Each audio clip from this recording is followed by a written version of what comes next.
Well, good morning, everybody, and thank you so much for joining us on a Wednesday morning to hear about our professional services RFP that we recently launched. We're really excited that you are here. We're going to start off with some webinar housekeeping. This webinar will be recorded. We will be posting the webinar to the RFP webpage along with a PDF of the slide deck, so you'll have access to that. We have allotted time for questions as part of the webinar in a couple different places. You're welcome to put your questions in the chat. You can also raise your hand. We are likely to get to all questions today, but if for any reason we don't, you can email rfpworkforce@massec.com and we will respond promptly. Great. So this is our QR code for the request for proposals. It includes 5 unique scopes of work across a number of different program areas. We have one of the scopes of work, which is scope 3 for event production that will be due on Friday, September 26th at the end of the day. And then the rest of the scopes 1, 2, 4, and 5 are going to be due on October 17th at 11:59. So this is an agenda for the meeting today. We're going to talk a little bit about eligibility of entities to apply for any of the scopes of the RFP. We'll give a little bit of background information about Mass CEC, our programs. Then we'll talk through the different scopes of work. Our program leads will talk through them. We'll talk a bit about the selection criteria, the application process, the timeline, and specific budgets for the different scopes of work, and then we will, as noted before, offer Q&A throughout. And with that, I believe, yes, eligible to apply. So really, we're looking for entities that have strong knowledge in the scopes of work or kind of the focus themes that are tied to those scopes of work. It can be an individual, it can be a partnership or team. That can come to us. We provide more details in the RFP, but to the right are examples of different types of entities that can apply and have applied in the past as part of this. And it's not required that an entity be a Massachusetts based entity, but they should be strongly knowledgeable about workforce systems as well as the specific technologies, depending on what the specific scope of work is. With that, I will pass on to my colleague, Francesca Resnick. Thank you, Elizabeth. I'm just going to talk to you all a little bit about Mass CEC. I do see that we have a lot of existing partners and friends of Mass CEC, so apologies if any of this is repetitive, but there may be some new folks in the room. So Mass CEC is a quasi-state agency, and we have 4 different focus areas: emerging climate tech, deployment of offshore energy, accelerating decarbonization. That's where we're dealing with things like building decarb, transportation, net zero grid, and then our division, which is clean energy and climate workforce development. This is the Mass CEC workforce development team. Quite a few of us are on the call today, so I will let everyone introduce themselves. I am Francesca Resnick. I am a program manager on our strategy, external engagement, and research team, and I will pass it to Elizabeth. Hey there, everybody. Elizabeth Youngblood. I'm a senior program manager on the same team as Francesca, and I will pass it to Janelle. Hi, Janelle Granum. I am a program director for the Student and Young Adult Initiatives under the Workforce Development team, and I will pass it to Jenna. Thanks, Janelle. Hi, everyone. Good morning. I'm Jenna Wells. I'm a senior program manager on the Training and Small Business Support team, and I'll pass to my colleague, Heather.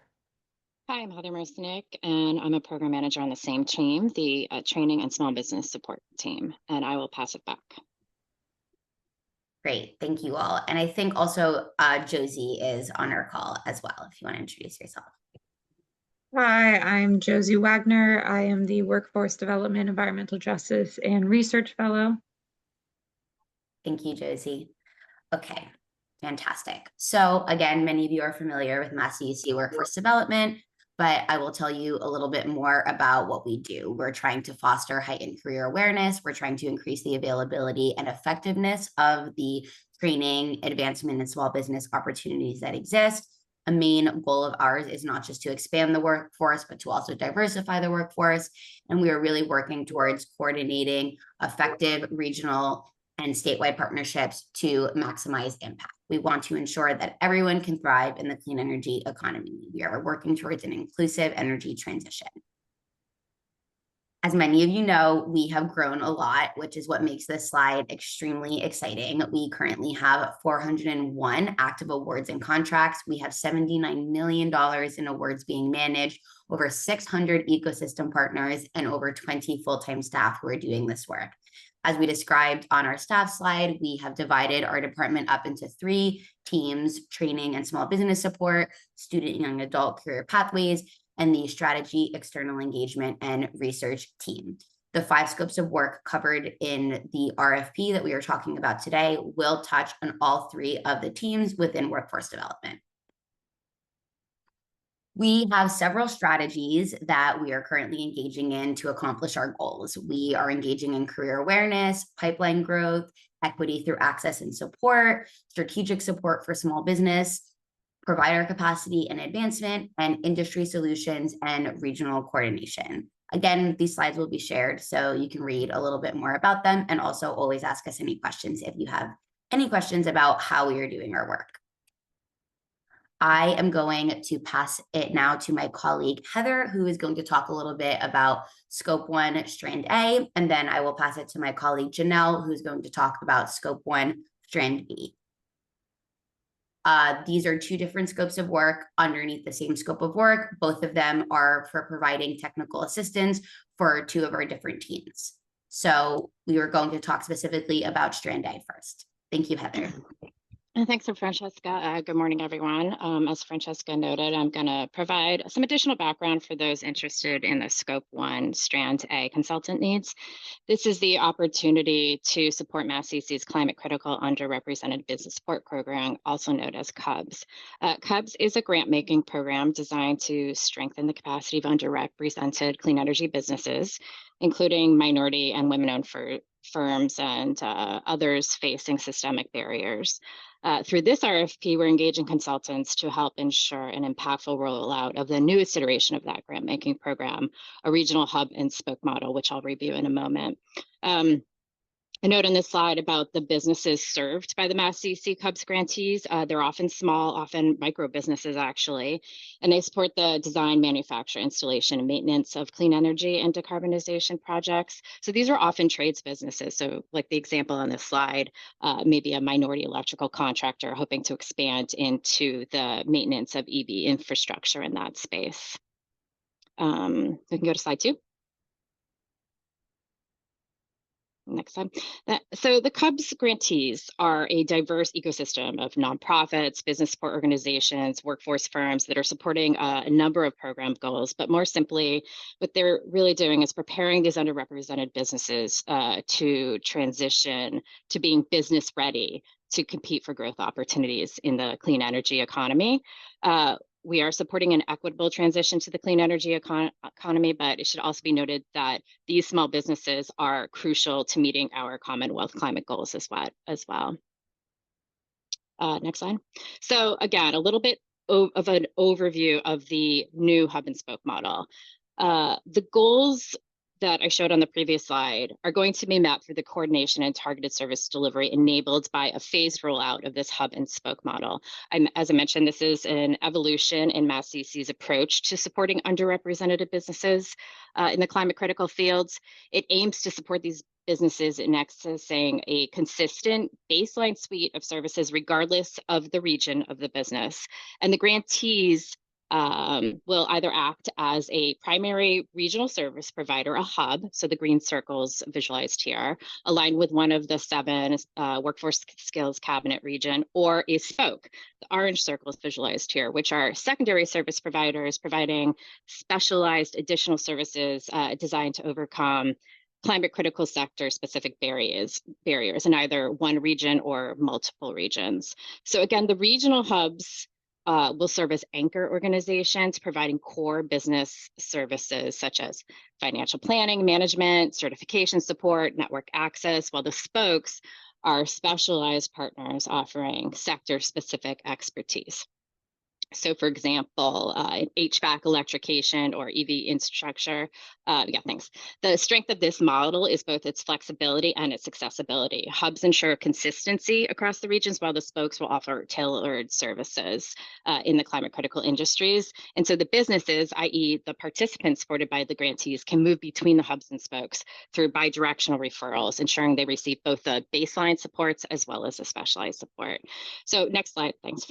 The current status. I mentioned this is a phased rollout. Mass CEC has recently made grant awards in response to the fiscal year 25 grant RFP, and we've awarded hubs in 2 of the workforce regions as well as several spokes. An RFP will be released again this fall, and hubs and spokes will continue to be awarded and assigned across the regions in the next few years. So next slide. So that was some background. So what we're looking for is a consultant that will provide technical assistance in support of the successful rollout of this new model. That will mean working with Mass CEC staff to support the development of shared tools, helping organize inclusive convenings and roundtables, creating opportunities for peer learning, supporting messaging for inclusive outreach to the new potential businesses in each of those regions. We're looking for consultants who will support resources and practices for the grantees. For example, I mentioned, grantees will be working hard to put referral systems in place so they can refer participants between the hubs and spoke. But we want to think how we can best support grantees to make this model a success, and do the most to make these businesses successful in the clean energy economy. This is a new approach, so the calendar of activities and efforts throughout the year is not yet set, but it also means that Mass CEC is open to reviewing a range of hours proposed from possible consultants throughout fiscal year 26 and 27. And I will hand it over for more background on Scope 1, Strand B.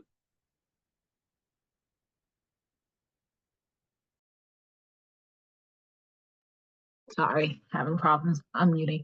Hi, so I'm going to talk a little bit about Strand B here, which would be technical assistance for the student and young adult grants, which will also include the Climate Service Corps, and I'll get a little bit into some of our programming. So we are looking for someone basically to help carry some of the casework and provide some TA for specific student and young adult facing grants to provide the kind of supports that are very, how do I say this? They're youth and young adult facing, with the complication that there's often schools involved in such things, and also that the support services look a little different for this age group. We are looking for someone to help with some of the development of the focus areas around which we will provide assistance and identify some of the gaps that the training providers may have in their own understanding, and make sure that we present a comprehensive ecosystem for success for our participants.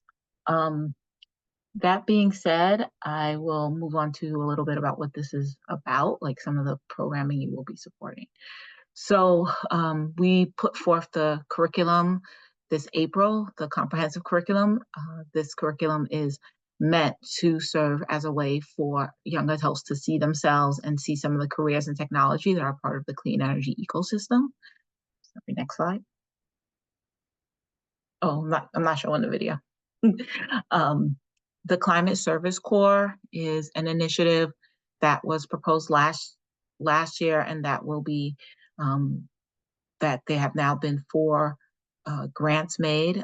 This is to help young adults who are in that 18 to 24-year-old space get into some of the climate careers as well, with a comprehensive training and framework.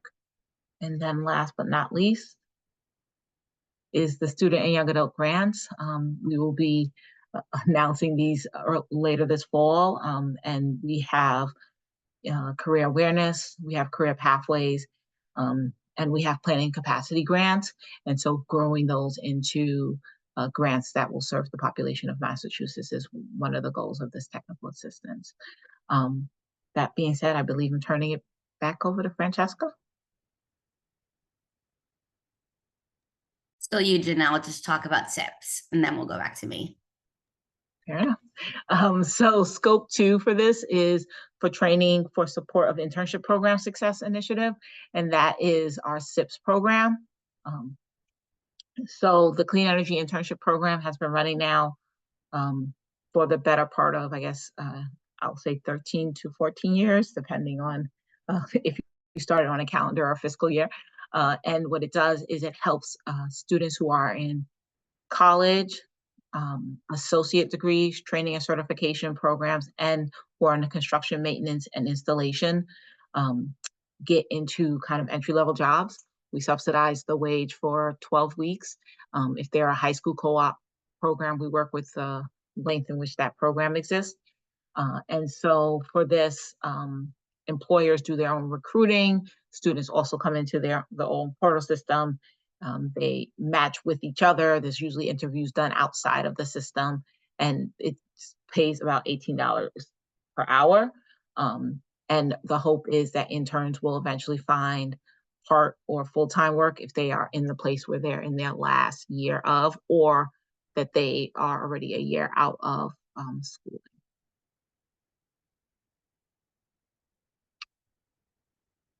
So the Support of Internship Program Success started in 2021, got a name change in 2024. It used to be known as the Targeted Internship Program, and it became the SIPS program to expand students who would be able to participate in the program. The program's aim is to match 60 students who may need some additional support in the summers, and to find also employers who are receptive to working with the students, because there is this obligation over the course of the summer for additional training if a participant is in this particular program. So we're looking for, training providers who have additional services and are able to help with some of the additional things that students may need, including mentors and support, recruiting and matching. I think one of the things that we all know is that some employers are great if this is your first job. Some employers are great to grow you into a job. Some employers are great to hire you, and really having someone who can help you figure out which is which and where you are in your own career journey makes a difference for some of the students. The cohort is about 12 to 15 students. Training providers are allowed to propose more students. For every cohort, a training provider can apply for $20,000. And if they wish to have a 2-year grant with us, it's $40,000 per cohort. So for every 15 students that they would be matched with. Just so we're clear, the students that we are looking at are not every student in our program. These would be students who might be getting Peel grants, first-generation college students. They're Massachusetts environmental justice neighborhoods, or for some reason they're in what would have been considered disadvantaged communities or environmentally affected communities. There are some tracking metrics that come with this. And there are some case studies around success for this program, but we really feel as if this is necessary, especially for young people who may not be as well connected, or this is brand new to them. They might be like, I'm an accountant and I want to try something new. So really getting them interested in this career. I believe at this point, this now makes it, I'm turning it over to Francesca. Yes, thank you so much, Janelle. And again, everyone, we will have time for Q&A about all of these scopes at the end. So I'm going to talk a little bit about scope 3, which is for event production. So we are looking for a consultant who will provide event production services, including planning and logistics support. We know for a fact we will need help for 3 in-person events, but there is the option for it to potentially be more than this. The 3 events that we are looking for support in would be our annual workforce grantee convening, which this year will be happening in December, our annual regional clean energy and climate tech workforce summit, which will likely be held in March, and as well as our internship symposium, which is also anticipated to be held in the spring of next year. Based on the funding availability and services rendered by whichever applicant we select, we could potentially amend the contract for an additional year to engage in event production services as part of the next fall grantee convening, and then the 2027 versions of the summit and symposium, But right now we would probably contract for 1 year. Scope 4, research services. So my team, the strategy, external engagement, and research team, is seeking one or more consultants to provide research services, data analysis services to support the FY26 workforce development initiatives. We want to align them with current economic trends and be aware of how current economic trends are impacting the clean energy and climate tech sector. Responsibilities for this research consultant include, but are not limited to, tracking changes in the labor market that impact the work we're doing, research to understand the rapidly evolving occupations that we're targeting, including new and emerging occupations, other types of research to understand job demand, especially as Mass CEC starts to consider resiliency and adaptation in addition to the clean energy work we're already doing, analysis of the impact of the energy transition on fossil fuel workers, and research to understand changes in specific skill demand, not just job demand. Lastly, we are looking for subject matter experts in Scope 5. So we would like to engage somewhere between 2 to 4 on-call technical subject matter experts. We are looking for people who are currently active in the following sectors. So building decarbonization, including but not limited to HVAC, heat pump design, installation, and maintenance, various types of energy efficiency work, so weatherization, pre-weatherization barrier removal, energy assessments, both residential and commercial, as well as different parts of the clean transportation sector, including EV maintenance and repair, as well as EV charging infrastructure installation and maintenance. The minimum qualifications that we are looking for these subject matter experts are 8 years of experience working in one or more of the specified sectors or aligned work. You can see more about the specific sectors in the RFP, which I encourage you to look at if this is the scope that you're considering applying in. We are looking for an excellent understanding of all of the latest technologies in these sectors. We would like a proven self-starter who can keep a timeline, strong interpersonal communication skills, attention to details. And again, what we're really looking for is familiarity with the primary job tasks of one or more of these occupations that we are targeting. And it would be great if this person also has knowledge of workforce training programs and potentially even some experience with instructional design or curriculum. I am now going to open it up to questions. And if there are not, I can go on to the next section. Oh, great. Yes. This is Laura Jean Davignon, and I'm dropping these in the chat because I have 3 questions about Scope 3. The first one is are there any lodging requirements for any of the 3 events, i.e. will you need hotel room blocks that the event planner would be managing? Also, I realize there's funding for the registration event website platform, which is great. Is it important that that is a platform that you own on an ongoing basis, or if the event planner has a, likely product that they're utilizing that they could use for this purpose, would that be considered? Because that will be a price differential. And then finally, is there any payment? Are there going to be any payments passing hands for any of these events? I.e., are you charging, or are these all free of charge to the participants? Thank you. Thank you for those questions. For the first question, no lodging requirements. For the most part, it's everybody who would be attending these events are coming from Massachusetts, and part of why we move the regional summit to different regions per year is to make the access more equitable amongst our different populations geographically. For number 2, as you noted, for the registration platform, we have a totally separate pool of money that is not part of this RFP that we have set aside to potentially pay for a registration platform, as we understand that these can be costly and we are looking for significantly more functionality than we have been getting with Eventbrite the last 2 years. I think that we would be open to conversations about whether it's something that Mass CEC owns and subscribes to themselves, or something that the consultant potentially already has a subscription to, et cetera. I don't think that we feel strongly in either direction. We just know it can't be what we have been using. It has to be better. And for the third question, we will not be charging for any of our events. Thank you so much. Thanks, Francesca.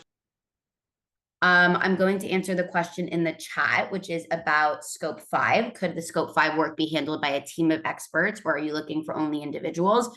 We do encourage people to apply in partnerships. That is absolutely okay and allowed, depending on how the application is written. I think we're open to considering that.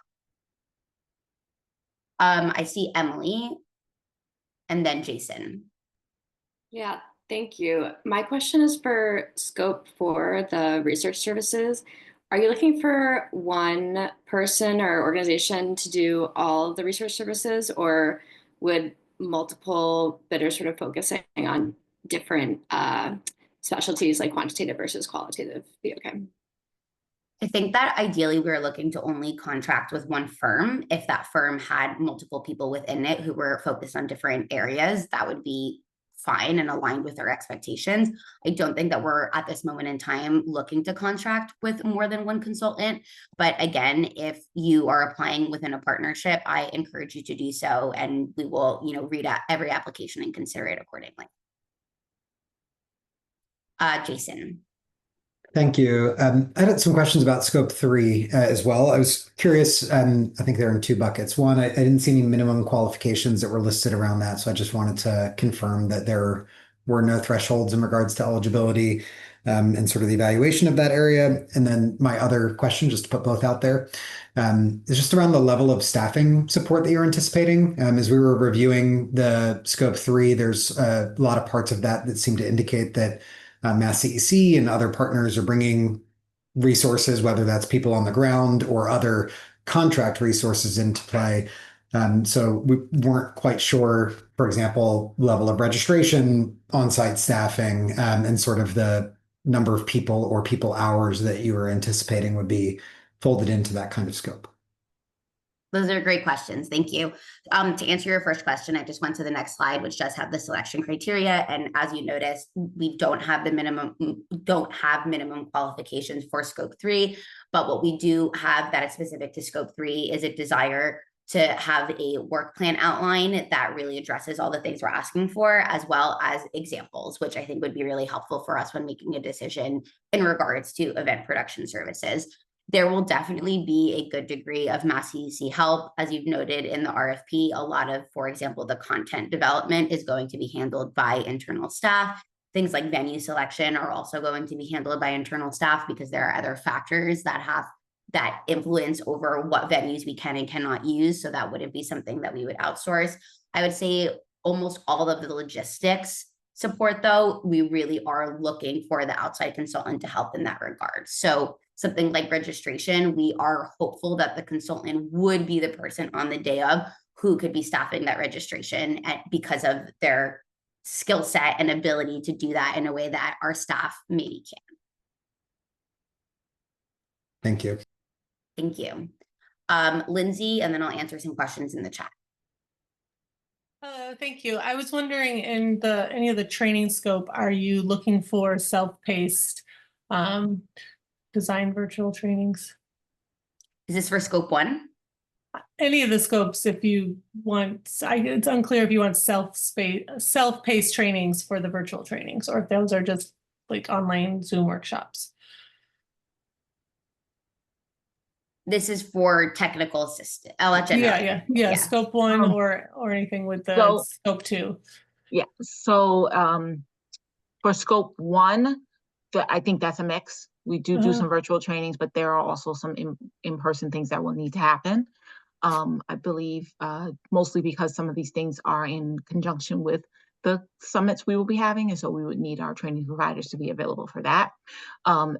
For the scope 2, we usually do not do self-paced only because we are trying to create a cohort so people have the networking. So it is virtual often, but it is usually not self-paced. As the main focus is that idea that people are getting similar skills, they have a space in which to practice it, and that they have other people who have had a shared experience with them. And we find with asynchronous training that doesn't necessarily happen. Thank you. I'm not sure if Heather has something else to add. I just a follow-up question in regards to the self-paced virtual training. I was wondering, I guess if there's a space, like, do you want we develop and we partner with subject matter experts. So that's where this question's coming from. And often we partner with the public entity themselves, but sometimes we can partner with another subject matter expert for the RFP. So I don't know if there is a space to, I don't know, see who those subject matter experts are in the field who might want to partner on RFP. So I'm just putting that out there. If anyone grabs my name as a subject matter expert in this Zoom right now. Thank you, Lindsay. I'm going to address some of the questions in the chat. So under scope 5, would it be sufficient to provide staff rates? Yes, you could provide an hourly rate. If you want, you can also provide an estimated amount of hours that you either think it would take to do this work well, or that you and your partner or firm are at this moment in time willing to provide. I think that would be sufficient. But we're also happy to answer any more specific budget questions as you're putting your application together. You can send them to the email on the screen at the end. For scope 4 and 5, are you requiring or prioritizing that first be MA based? So as my colleague Elizabeth said, being MA based is not necessarily a requirement. It is a preference because we are hoping that people have understanding of the Massachusetts ecosystem, specifically for something like research services or subject matter experts. We are talking about Massachusetts. We're not talking about other states. But if an applicant felt that they were able to do that, not based in Massachusetts, we would be open to that conversation. And we would also likely require some degree of travel to Massachusetts, depending on the scope and the situation. For scope 2, this is a question for Janelle. Can the intern participants served be high school student ages 16 to 18 in CTE programs from a disadvantaged community? I guess I just need a little clarity around that question. For the general internship program, there are certain qualifications that an intern can, like if you're just asking about interns in the program, yes. As a training provider, this program is usually for college or certificate in training participants, only because in that 16 to 18 age, they would specifically have to be in the vocational schools in order to meet some of the requirements for those jobs. And so this particular training provider would be looking at students in the kind of over 18 space. Thank you, Janelle. I see Lindsay and Jason still have their hands up. Is that from before, or do we have other questions? I had another one, if that's okay. Yeah. Again, on scope 3, it was just reviewing information from prior events and see lots of sponsors and partners, and was just wondering if that effort is part of the coordination and logistics role, both the convening or facilitating that kind of planning body. And then there's a separate part of the question about Mass CSC's interests in regards to recruiting other potential sponsors or funding partners that might be able to add additional both resources and value into these event spaces. That's a great question, Jason. So as you likely saw from our event materials, our last spring summit was sponsored by the GE Vernova Foundation. That was the first time ever that Mass CEC has had one of these, or Mass CEC Workforce Development has had one of these events be sponsored completely by an external partner. That was a natural partnership that developed. It wasn't something that we were necessarily seeking out. So I think at this point in time, we do have the budget to have our events completely funded by Mass CEC, but I think that we are interested in partnerships. As you saw, we do have a lot of partners. Those were all in-kind services partners. We only had the one fiscal sponsor, and that was our first time engaging in that. And that was something that we brought in and that we would handle if we were trying to obtain sponsorships in the future. I think there would be a degree of coordination that we would ask for the consultant to help us with in terms of making sure that all of our partners had all of the materials that they needed, new day of logistics, maybe meeting prep, things like that. But I think a lot of it, content-wise and sponsorship-wise, would be handled by Mass CEC staff, but anything that is more coordination, I think we would lean on the consultant a bit. Okay, thank you. Thank you. Leanne. Yeah, thank you so much. I think this also kind of relates to a question I just saw in the chat, but I'm just curious about, well, I have two questions. One, it's my understanding that an application must be submitted separately for each scope. Is that correct? Yes. Okay.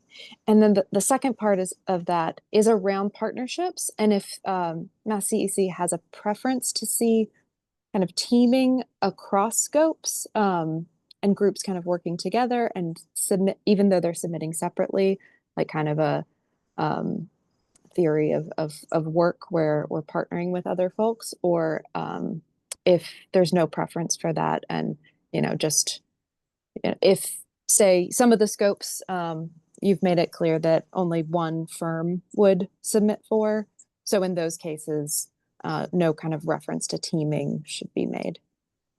Is that clear? Yes, I understand the question. I think that if you were partnering with someone to and you're applying to just one of the scopes, I would consider that partnership to be like one applicant. Like if I was contracting with one person, but it's a partnership, I would still consider that to be one because you applied together as a partnership.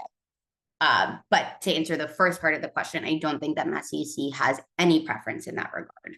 I think that we encourage partnerships. I don't think that we necessarily have a preference. Okay, thank you. Thank you. I'm going to answer one of these questions in the chat, which is about tracking outcome measures and tracking additional measures and coordination. Tracking, and I'm going to let any of my colleagues jump in if they want to say anything more about this, but for the most part, tracking metrics of our grantees and outcomes and data is something that internal staff would handle. We are in the process of creating a data platform that actually will be going live in its first pilot iteration in this fall. And that will be making it a lot easier for our grantees to submit their data and for Mass CEC staff to track that data and track those outcome measures. So for the most part, this is not something that the consultants would be in charge of, but I will allow any of my colleagues to jump in if they want to clarify that further. I'll just add that there is possibility with some of our grantees that you will be helping them develop ways themselves to track. It's also, I think, important to know around planning and outcomes. And I think sometimes even with our own internal processes, sometimes you have to back the grantees and how they themselves would be able to capture that data based on what they're already doing. So I don't think necessarily the consultants themselves are tracking, but they would be responsible for making sure that there are effective tracking practices in place. Yeah, the same for Scope 1 strand.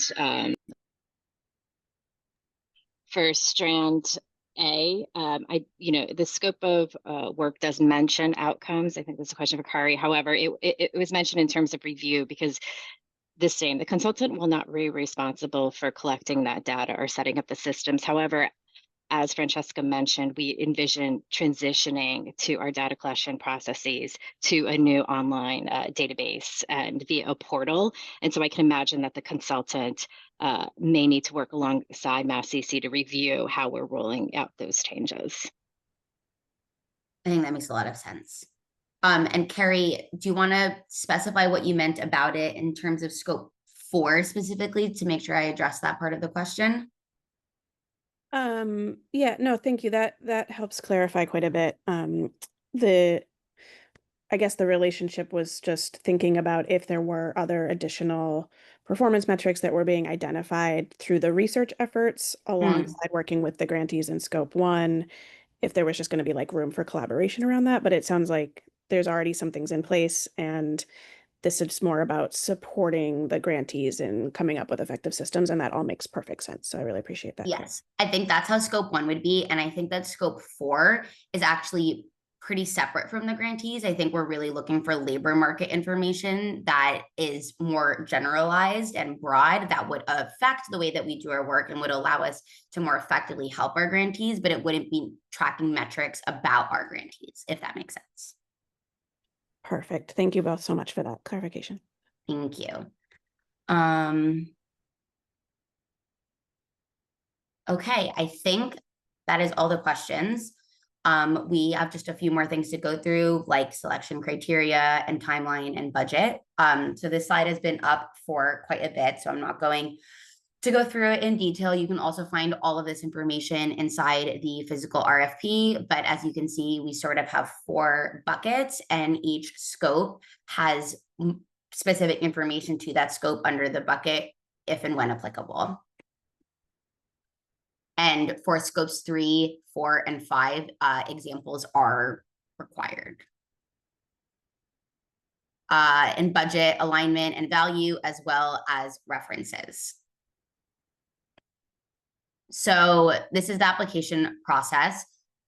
It's up online, it is live. You can review the RFP as well as all the forms and attachments. What you're doing right now is attending our Mass CEC webinar. Again, this will be recorded and posted on the website. So anybody who was not able to make it today can watch this and get answers to all these questions as well. You can send all questions to the RFP workforce@masscec.com email. And we will also post a frequently asked questions document onto the same RFP page. If there are a lot of questions that are similar, that would be beneficial to several different applicants. You would submit your completed application to the same email. We are on a slightly more aggressive timeline for scope 3 due to the fact we have an event in December. So that's going to be due on September 26th, and the rest of the scopes are due on October 17th.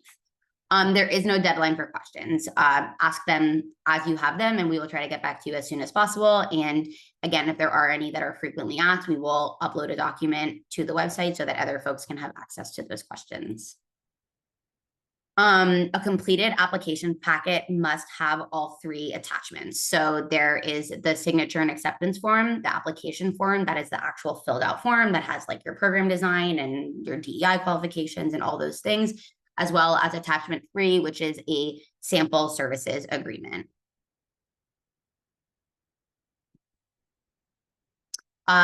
Here is the budget information broken down by scope and strand. Again, all of this information can be found in the RFP. And if, as you are putting your application together, you have any specific questions relating to budget, please feel free to reach out and we will answer as best as we can. Again, one more time, the application timeline so that everyone is aware of deadlines and due dates. All right, one last opportunity for Q&A. I'm seeing some action in the chat as well. Question regarding scope 2.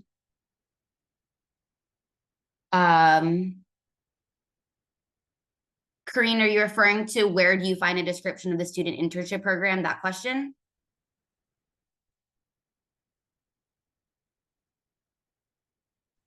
Hi, I'm sorry. I'm working off of my phone. Yes. You can find that within these slides that will be shared and posted on the website, as well as within the RFP. Okay, thank you. Thank you. Quick clarification, attachment 3 services agreement is only required if you have comments, questions about the boilerplate language. Okay, yes, thank you. Any other questions that we can answer at this time?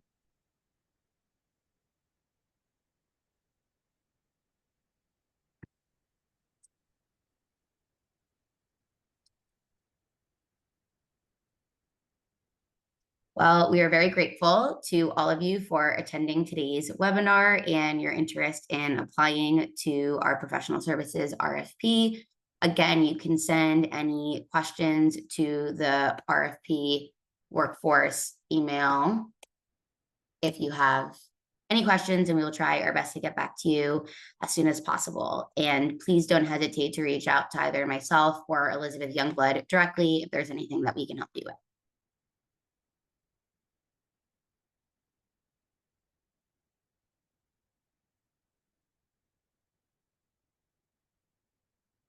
Thank you all.